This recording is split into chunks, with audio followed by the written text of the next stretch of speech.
Hello everyone, আসসালামু আলাইকুম। তো বরাবরের মতো চলে আসলাম আমাদের হসপিটালে, মেহেরপুর সদর হসপিটালে। আমাদের মেহেরপুর সদর হসপিটাল যে চিকিৎসার এত উন্নত করবে তা কল্পনাও করি না ভাই। এই যে আমাদের মেহেরপুর সরকারি হসপিটালে 8তলা বিল্ডিং করেছে, এখানে লিফটের ব্যবস্থাও করা হয়েছে যাতে করে রোগীরা খুব সহজেই উঠতে পারে। তো নিজের চোখে না দেখলে বিশ্বাস করবেন না। তো বরাবরের মতো চলেন শুরু করা যাক আজকের এই ভিডিও। Let's go. মূলত এটি হচ্ছে আমাদের 8তলা বিল্ডিং, আর এটা হসপিটালের গেট। আর এটি হচ্ছে আমাদের পুরাতন যে বিল্ডিং ছিল সেটি এখন নতুনটি করা হয়েছে।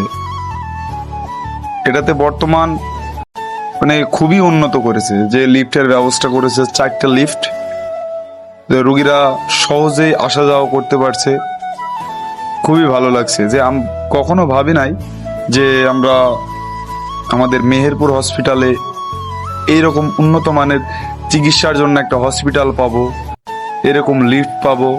তো অনেকেই খুশি যে এরকম লিফটগুলো পেয়ে। দেখেন কিরকম ভিড়, প্রচন্ড ভিড় হচ্ছে এই লিফটে। এই লিফটে মাঝে মধ্যে আটকেও যাচ্ছে।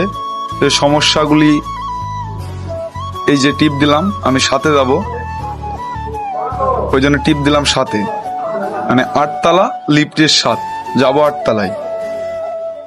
আর এই লিফটটি মূলত এখানে বলা আছে যে 7 থেকে 8 জন বা 9 জন এই লিফটে উঠতে পারবে। এর ভিতরে 20 জন 24 জন এরকমও উঠছে। এই জন্য লিফটে একটু সমস্যায় হচ্ছে। তো আপনারা যখন যাবেন এগুলো একটু খেয়াল করবেন যে বেশি লোক ওঠানো যাবে না লিফটে। এনারা 4তলায় আসলো, 4তলায় নেমে গেল। বেশি লোকজন নিলে সমস্যা, লিফট আটকে যাচ্ছে।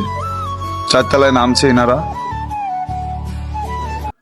এবারটা আমরা উপরের দিকে আবার উঠবো, লিফট আটকিয়ে গেল। তো এই যে সুযোগ সুবিধাগুলো পেয়ে আমাদের খুবই ভালো লাগছে। মনে হচ্ছে না যে এটা আমাদের মেহেরপুর, মনে হচ্ছে এটা রাজশাহী কিংবা ঢাকা সিটি, এরকম মনে হচ্ছে। 5তলায় চলে আসলাম, 5তলায় আবার নামার আছে। কয়জন নামলো, আমরা আর কয়জন মিলে আসি, আমরা যাবো 8তলায়। তো লিফটের সাথ চলে এসছি, 8তলায় চলে এসছি। এটাই মূলত 8তলা। কত সহজেই চলে আসলাম 8তলাতে। দেখুন নিচে পাখির মতো দেখা যায় সবকিছু। আর এদিকে রুগীরা আছে, ডান দিকে বাদিকে রুগীরা আছে।